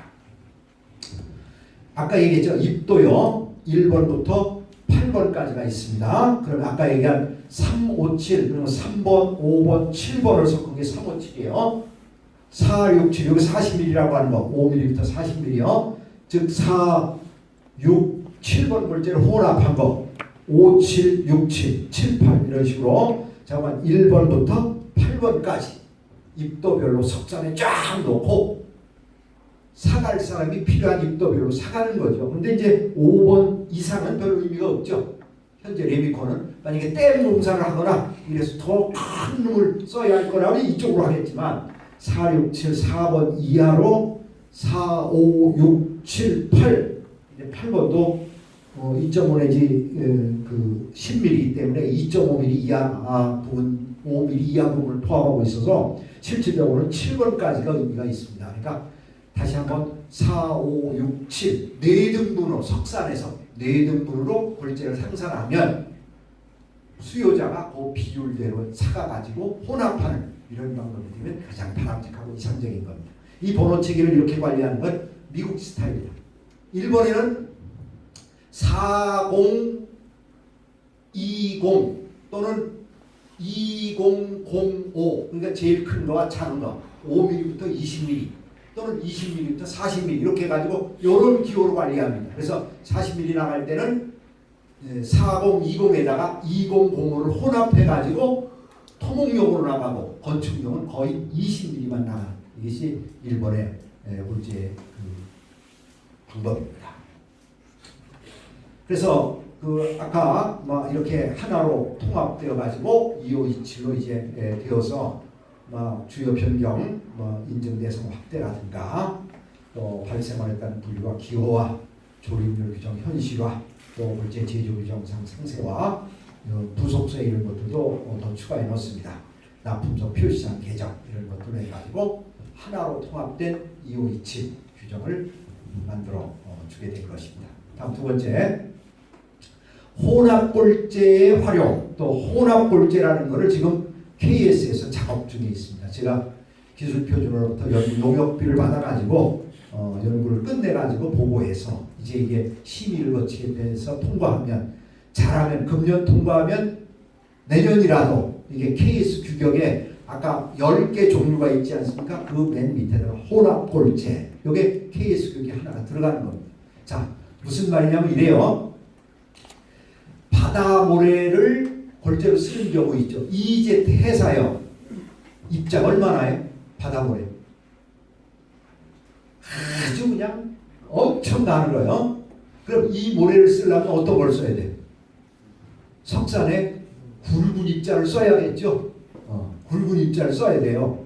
그러면 회사에다가 굵은 입자인 석분의 그거하고 2개만 섞는 게 레미콘의 고작이지 여기 3개, 4개, 5개 섞을 수 있어요?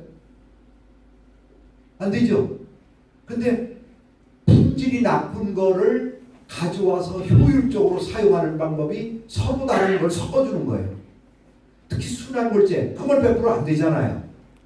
순환골재, 해사, 석산골재, 또 수레구골재, 또 다른 거 이런 거를 미리 야드 내지는 사일로 속에 따로따로 놓고 이거를 혼합해서 하나의 골재로 레미콘에 가는 겁니다. 그럼 레미콘 입장에서는 어때요? 모래 하나로만 관리하면 되죠. 굵은 입자, 가는 입자 해가지고 막 품질이 변동이고 일정하게 간다 이 말이에요. 그리고 여기서는 값싼 것도 함께 넣어주니까 골재 가격도 싸지는 거예요.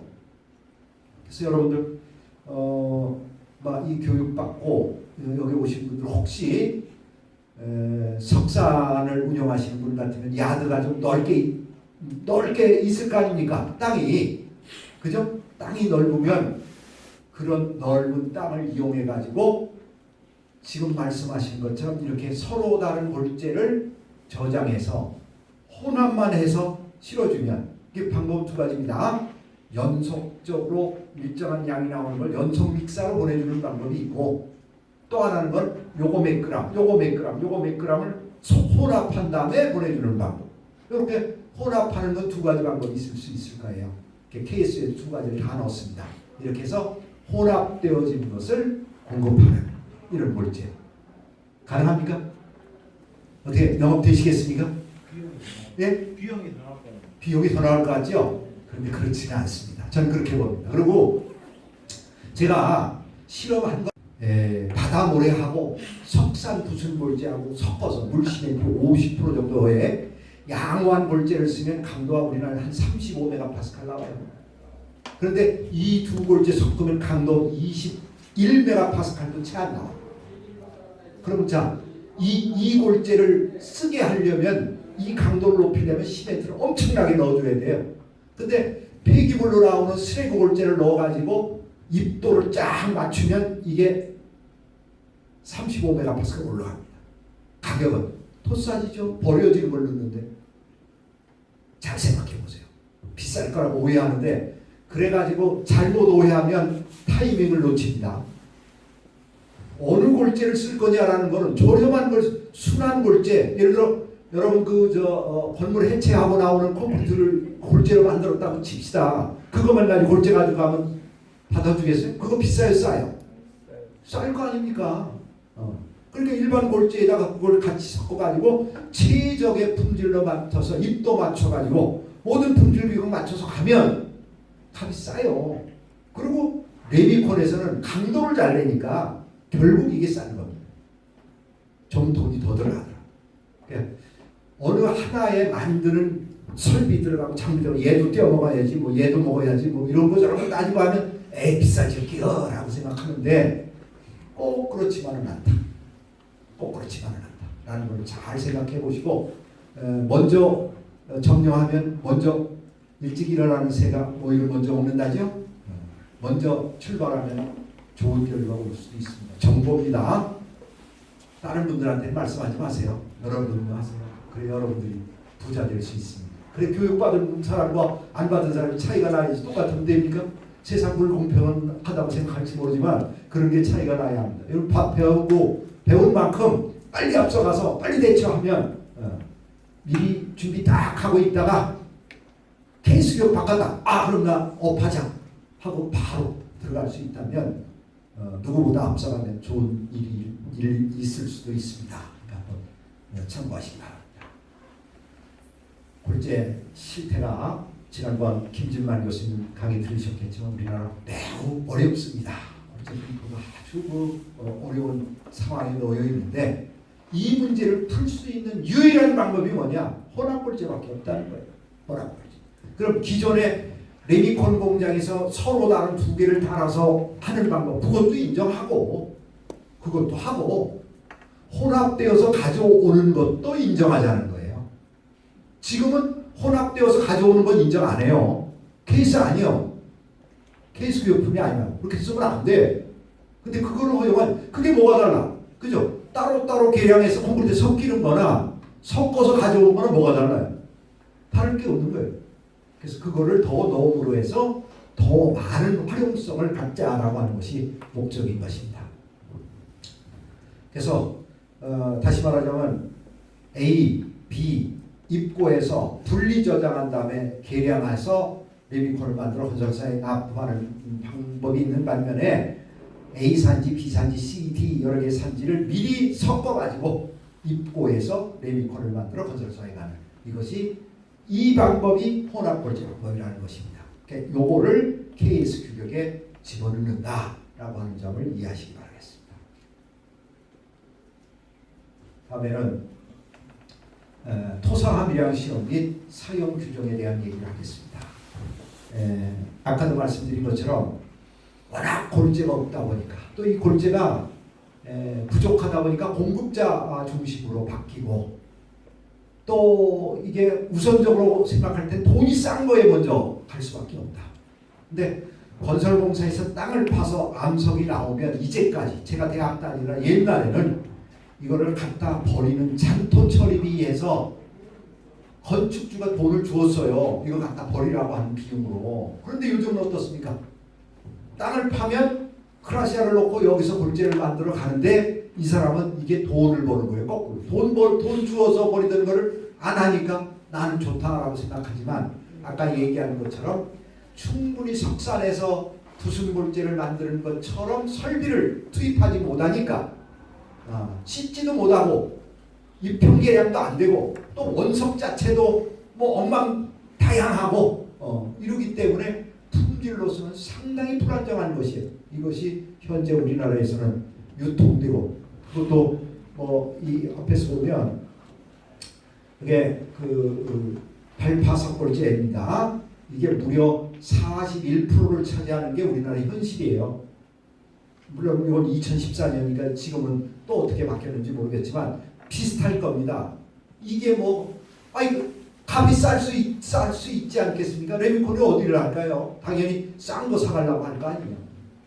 우리 늘 싼 게 비지떡이야 이런 말을 하듯이 그렇지만 우선적으로는 싼 거 사가려고 하는데 그 품질이 나빠지니까 보통 문제가 아니라서 국가에서도 그냥 있을 수 없다 이거예요. 그래가지고 금년도 제가 연구비를 기술표준원에서 받아가지고 보고서를 납품했습니다. 그래서 이제 그 내용이 뭐 불량자갈, 불량모래 뭐 이런 거예요. 원료 통제가 거의 안 돼. 이러다 보니까 뭐 아까 얘기한 것처럼 그 토분이 흡수율이 과다하고 그러다 보면 슬럼프도 안 나오고 강도, 내구성 다 안 나와요. 이유는 일반적으로 석산에서 원석전별 하지 않습니까? 원석전별. 근데 현장에서 원석전별이 되냐고. 이것도 안 되고 1차, 2차 쪼크라시아나 콩그라시아 다음에 페토선별 물론 뭐 이런 것도 안 하고 스크린 A에서 석분 세척해가지고 부순잔골재 만드는데 이 세척 또한 안 하고 이게 현재 40% 이상 유통되는 잔골재 발파석골재의 민낯이다 이렇게 볼 수 있습니다. 그러다 보니까 품질이 매우 불량한 이런 상태가 되는데 이제 아까도 얘기했지만 골재에 포함된 0.08mm 통과량 부순골재에서 굵은 골재는 1% 이하, 잔골재는 7% 이하, 천연골재는 1% 이하, 3% 이하.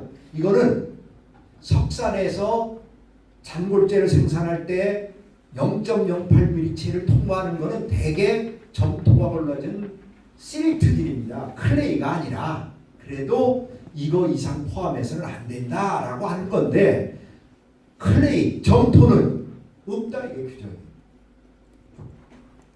이 200번째 통과량만 있지 없다 이게. 그러나 KSF 2511에 골재 중 포함되는 점토 덩어리 양 시험 방법이 이건 천연골재에 있어요. 천연골재의 굵은 골재 0.25% 이하, 잔골재 0.1% 이하인데 이거는 넓게 골재를 펴놓고 손으로 눌러보는 건 깨지면 이거 점토 덩어리가 이거 걸러내고 해가지고 1%예요. 그러니까 골고루 퍼져 있는 점토가 아니라 이거예요. 그렇다면 이 또한 점토 덩어리, 천연골재에 있는 점토 덩어리 함유량이란 이 KS 규격도 문제가 있는 것이. 그러면 우선 점토 함유량은 어떻게 시험해야 하는 거냐? 다시 말하면 0.08, 80 마이크로, 80 마이크로부터 5 마이크로 사이, 이게 실트야. 문제가 되는 점토는 5 마이크로 이하예요. 5 마이크로 선별하는 채 있어요? 채 있습니까? 그런 채 없어요. 세상에 없어. 그럼 어떻게 구별할까? 5 마이크로.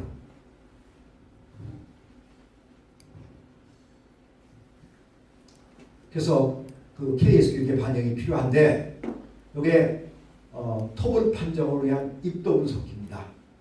그 레이저를 쏴가지고 액체 속에서 현탁되어 있는 용액의 입자를 레이저로 비춰가지고 입도 분포를 구하는 겁니다. 가는 입자부터 입도별로 어떻게 분포되어 있는지를 구하는 방법입니다. 그래서 토분 판정의 정상적인 방법은 이 방법을 마련하는 거로 KSCR을 마련했습니다. 근데 대단히 죄송한 말씀은 이 시험기 한 대가 5천만 원입니다. 그러니까 이건 여러분들 석산에 놓는다든지 또는 어디 레미콘 공장에 놓는다든지는 불가능하고 시험 검사 기관 예를 들어 KCL이라든지 이런 그 시험 검사를 해주는 기관에 지역 단위로 이런 것들이 포함되어지면 시험 검사 의뢰에 의해서 합격 불합격 점토함량으로 이걸 시험할 수 있는 방법이 가능합니다. 그런데 이렇게만 가지고는 곤란하다. 이 너무 비싸서 안 돼. 현장 품질 관리에 가능한 방법이 좀 있어야 되지 않냐 해가지고 유럽 쪽에 찾아보면 메틸엔 블루를 이용해가지고 점토함량 시험 방법이 있습니다. 근데 우리가 실제 해보니까 안 맞아. 그래서 그것도 못하겠다.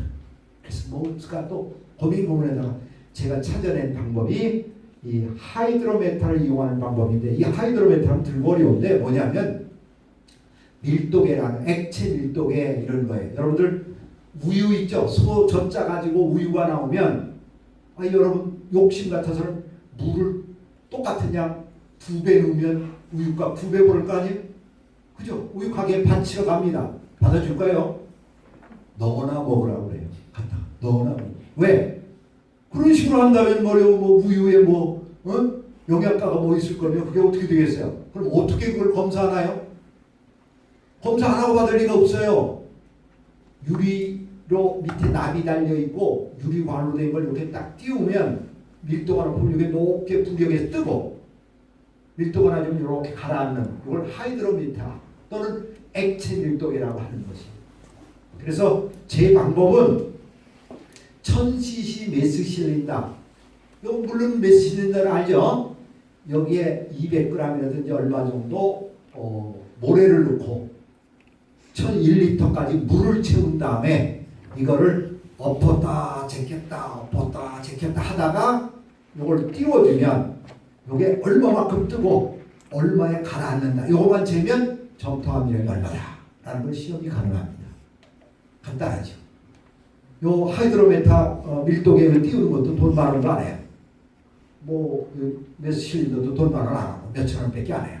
그러다 보니까 간단히 할 수 있는 방법도 가능합니다. 현장에서 품질 관리할 수 있는 방법. 이거는 아직까지 제가 연구를 완성시키지 못했습니다. 순차적으로 연구를 계속해가지고 대개 이런 거 하나 개발하면 박사 논문 하나 지도합니다. 이렇게 가지고 하게 되면 실무에서 저렴하게 할 수 있는 방법 이런 것들을 할 수 있습니다. 가능하다라는 것까지는 입증했습니다. 이런 걸 한번 설명할까요? 예를 들어볼까요? 건물 옥상에서 큰 쇠담하고 작은 쇠담을 떨면 어느 게 먼저 떨어질까요? 똑같이 떨어져요. 맞아요. 큰 놈이. 그럼 이해하기 쉽게 물속에 자갈하고 모래 또는 흙 떨어뜨리면 어느 게 먼저 떨어져요? 자갈 먼저 떨어지고 흙은 흙탕물 졌다가 늦게 떨어져요. 이해하십니까? 그러니까 모래 속에 점토 밀입자가 많으면 이게 가라앉지 않고 흙탕물 져가지고 많이 떠 있으니까 띄우면 높게 올라가는 겁니다. 이해하시죠? 그럼 원리를. 그럼 시간이 경과하면 가라앉을 거 아니에요. 그러니까 입도 사이즈에 따라 가라앉는 게 다르다는 거예요. 이걸 딱 실험해서 표준을 정해가지고 실험해놔서 놔주면 실무에서 계속 금방 너무 화가 불합격 안 돼. 이게 금방 될 수 있는 이런 방법을 시도하려고 합니다. 이거는 세계에서 제가 최초의 방법이 될 수 있습니다. 여기 아까 얘기한 입도 분석, 아까 얘기했죠. 80마이크로부터 요거 실트 5마이크로 5부터 1은 점토, 요거 얘기하면 콜로이드. 콜로이드란 여러분들이 왜 그 비누 같은 거 해가지고 세수하고 하면 물이 어떻게 뿌옇죠? 그러니까 작은 입자는 정전기적 작용에 의해 가지고 가라앉지 않고 떠 있는 이런 상태가 콜로이드인 것입니다. 그래서 콜로이드 입자가 점점 물이 죽어 들으면 졸. 덩울이 줄어들면 겔. 여러분들 그 젤리라는 거 있어요. 이게 졸. 사탕 같은 건 겔. 이게 콜로이드가 물과의 관련해서 이렇게 변해나가는 걸 말하는 것입니다. 그래서 아주 1마이크로 이하 이렇게 되면 콜로이드가 되는 겁니다. 그럼 여러분 이것도 한번 하죠. 요즘 미세먼지 문제 아니에요? 미세먼지가 얼마 크기부터 미세먼지라고 해요?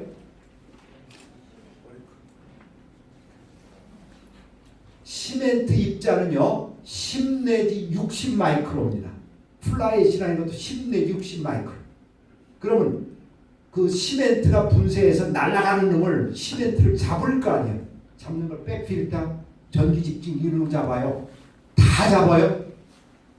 날아간단 말이에요. 화력발전소도 날아간단 말이에요. 얼마가 날아갔냐? 10 마이크로 이하는 통과해서 날아가 버리는 겁니다.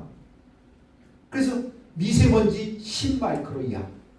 그럼 초미세먼지 2.5 마이크로 이하.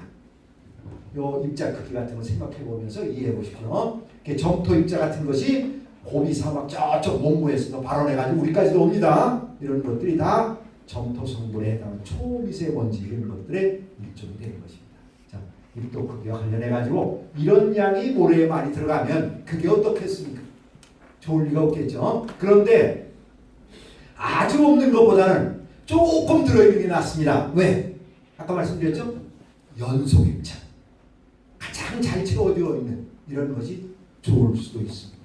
그러니까 어느 범위를 정해가지고 포함되지 않게 얼마 이상 포함되지 않게 이런 규정을 정해나가는 이런 과정이 되겠습니다. 이게 이제 아까 요거에 의해서 임의의 골재를 가지고 실험한 겁니다. 그래서 요게 개개의 값이고 요걸 누적을 그리면 이렇게 되는데 여기 이게 5 마이크로 요렇게 따지면 15%가 점토가 포함되어 있고 나머지 85%는 실트다 이렇게 되는 겁니다. 아시겠죠? 그러면 200번째 즉 0.08mm체 통과량으로 밀입자량이 몇 프로인지 계산을 하고 난 다음에 그걸 아까 이 시험지에 걸면 이게 나오는데 누적을 해서 5 마이크로 딱 하면 점토가 몇 프로, 실트가 몇 프로 이렇게 나오는 거란 말이죠. 그래서 이 점토 함유량이 규정치를 오버하면 불합격 이렇게 할 수 있는 이 방법이 지금 KS에 앞으로 반영이 될 겁니다. 참고하기 바라겠습니다. 며칠 내로 이러고요. 잘 알맞고 아까 요게 하이드로메터라는 겁니다. 요걸 띄우는 겁니다. 그래서 우리가 실험도 해가지고 보세요. 0, 3, 5, 7, 9 점점 많아지면 어떻게 해요? 값이 높아지고 오랫동안 끌고 가죠. 그죠? 이런 거 잘 이용하면 가능할 수 있다라는 생각이 들 겁니다. 그래서 일정한 시간에 뭐 예를 들어 2분 이런 시간대에 값이 얼마냐, 밀도가 얼마나 하냐, 그럼 토분함이라는 게 얼마 들어있다라는 걸 알 수 있고 이런 것이 가능한 것입니다. 그래서 매칠의 밀도 분석이 하이드로 서로 비교해보면 이렇다는 것이 되겠습니다. 사용량 규정을 위해서 함유량별로 실험도 했는데 플로우가 유동성이 떨어지고요. 공기량도 떨어지고 압축 강도입니다. 이런 결과인데 여기에서 얼마만큼 들어있느냐 이 비율입니다. 압축 강도 이렇게 별로 차이가 안 나 떨어지지 않는 이런 것으로 느껴집니다만 유동성을 동일하게 해서 실험을 다시 해서 강도를 냈더니 1% 정도는 오히려 강도가 올라갑니다. 그 이상은 강도가 떨어지는 이런 문제. 당연하죠. 점토 함유량이 토분이 4% 정도 들어있으면 20% 이상 떨어지고 그보다 더 떨어지고 이런 것들이 토분의 점토에 의해서 강도와 관계되는 것입니다. 다음에는 CGS라고 하는 거에 골재화, KS 골재화 하는 거에 대한 얘기인데 아까 얘기한 대로 화력발전소가 요즘 미세먼지 때문에 문제다. 그래서 30년 이상 노후화된 화력발전소는 불 꺼라. 원전 위험하니까 하지 마라. 그럼 나머지 전기 어떻게 하자는 겁니까? 우리 문재인 정부에서는 신재생 에너지와 같은 거, 태양광 발전, 풍력조 이런 거로 하자라고 하는 건데 참 여의치는 않은 것 같아요. 근데 가장 저렴한 거는 원자력이에요. 두 번째 저렴한 게 뭐냐? 석탄 화력입니다.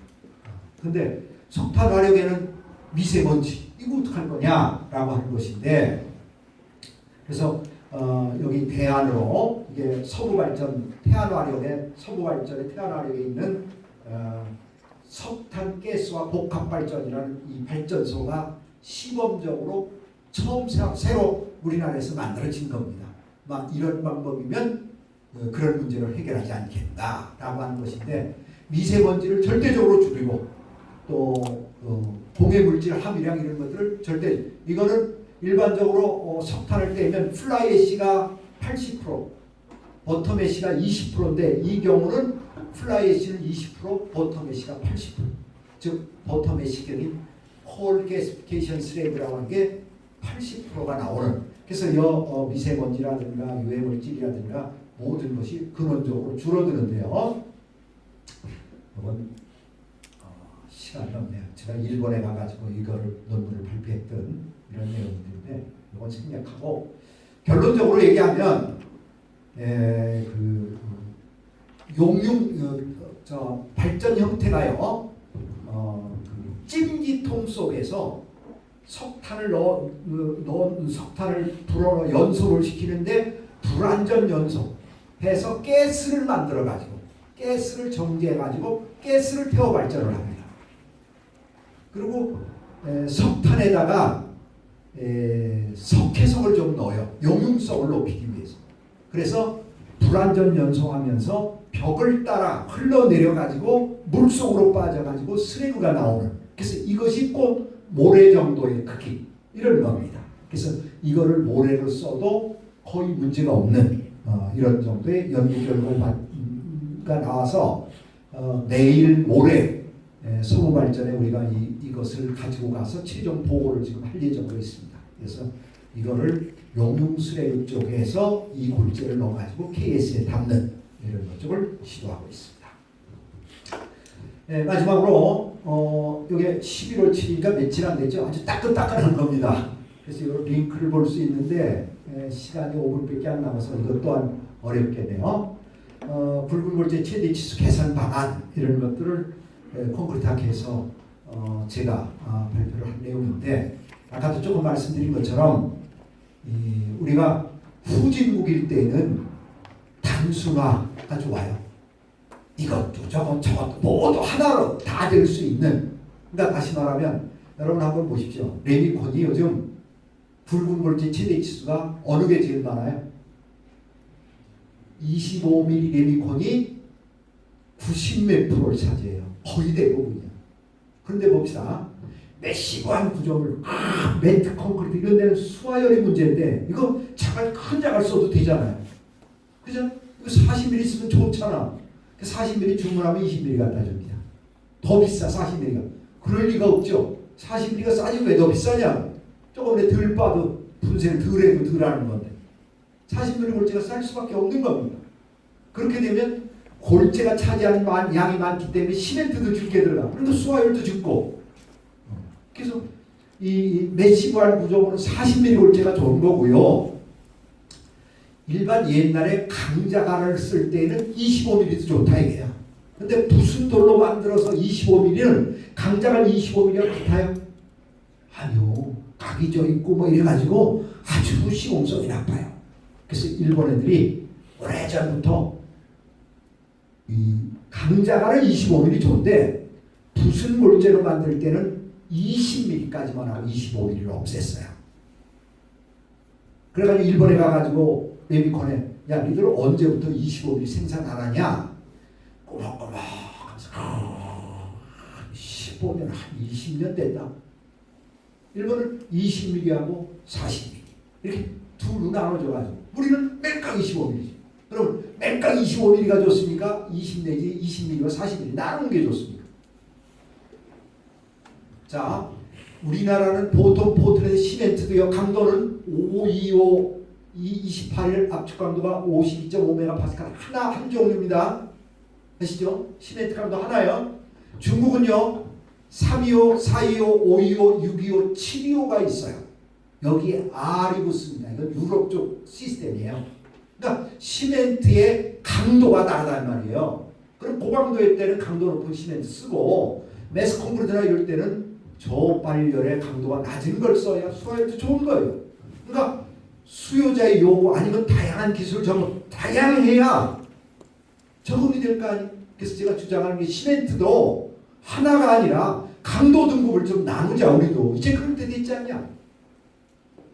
초고층 고강도 써야 하는데 그것도 이놈 저 낮은 강도 써도 되는 놈의 그놈도 이놈 이게 바람직하냐. 이건 아니다. 마찬가지예요. 골재도 굵은 입자 작은 입자를 서로 달리 쓸 수 있는 이것이 돼야 한다는 것입니다. 그래서 이거를 저도 이제 반성을 합니다만 1994년도에 건축공사 시방서 개정을 할 때 제가 책임을 맡았었어요. 그러면서 붉은 골재 최대 치수 부분에 부순 골재의 경우에 20mm라고 딱 1번 따라 붙여놨어요. 그러면 우리나라 정부가 25mm 부순 돌일 때는 25mm가 안 나가고 20mm만 나가야죠. 근데 어디 그렇습니까? 아무도 20mm는 안 나가고 다 25mm를 나가는 거예요. 그러다가 99년도에 우리나라 모든 사람은 범법자 만들 수 없지 않냐 해가지고 시방서에 20mm만 있던 걸 20, 25 두 개를 만들었어요. 문제는 규격을 통일하고 제도를 할 때 공감대를 형성하고 여러 공감대를 형성하고 이렇게 바뀌어나가는 게 맞다 이거예요. 그냥 바꿔놓으면 누가 따르냐 말이에요. 바꿔놔봤자 안 되는 거예요. 그래서 다시 말하자면 엊그저께 콘크리트 학회에서 이제 우리도 이렇게 갈 때 됐다. 그러니까 한번 우리 이렇게 가는 쪽으로 해보자. 이런 얘기에 운을 띄우고 날린 겁니다. 그럼 이 얘기가 자꾸 퍼져나가고 실제적으로 이렇게 예를 들어서 철근이 빡빡하게 들어가 있는 건축물에 그냥 아주 콘크리트가 그냥 걸려 들어가지도 않는데 25mm보다는 그 20mm 중에 참 잘 들어갈 거 아닙니까? 고유동 기본 20mm가 돼야 돼. 고품질 콘크리트 20mm 써야 된단 말이에요. 이러면 참 좋은 콘크리트가 되는데 매가 25가 돼가지고는 안 되겠다 해가지고 제도개선위원회에서 제가 그런 얘기를 했고 이 여론을 자꾸 일으켜가지고 언제는 머지않은 시간 내에 시방서에 25mm 옥제고 부순골재는 20mm만 갈 겁니다. 여러분 언제나 좀 생각해 보시고 계시다가 나중에 그렇게 되거든. 아 그때 한철구라는 사람이 와가지고 그런 얘기 하더라. 아마 그 사람이 얘기하는 게 이제 됐나 보다. 이렇게 이해하십시오.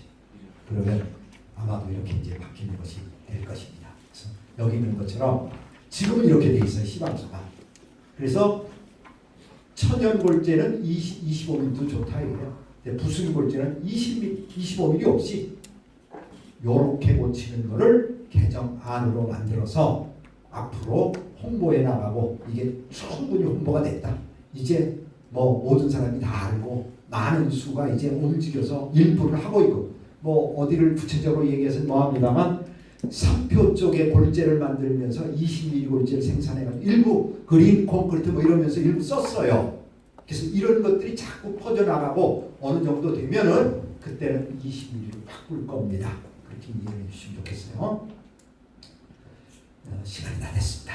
그래서 오늘 마무리를 쳐야겠는데 고물경골재 관련 기초 지식을 좀 많이 올리는 것이 필요하다라는 거, 혼합골재 활용 문제, 토굴 문제, 다양한 골재 확보, 20mm 골재 활용 이런 것들에 제가 드린 말씀을 좀 참고해 주시고 여러분들도 저는 학자의 입장입니다. 학자의 입장에서 이렇게 가는 게 맞다라고 하는 측면으로 제도도 바꾸고 고품질화하고 하는 노력 이런 것들을 해나갈까 하니까 여러분들도 제 뜻이나 저희 학자들 뜻과 혹시 상반되면 말씀해 주시면 제가 배우겠습니다. 거꾸로 현장에 가서 그래가지고 필요하다면 옳은 제도 옳은 방법으로 할 수 있는 이런 길 같이 찾아가도록 노력하면 어떨까 싶습니다. 혹시 제가 말도 잘 못하고 혹시 잘못된 표현을 써서 상처받으신 분들이 있다면 어렵게 용서해 주시고 부족하다면 제가 여기서 마치겠습니다. 고맙습니다.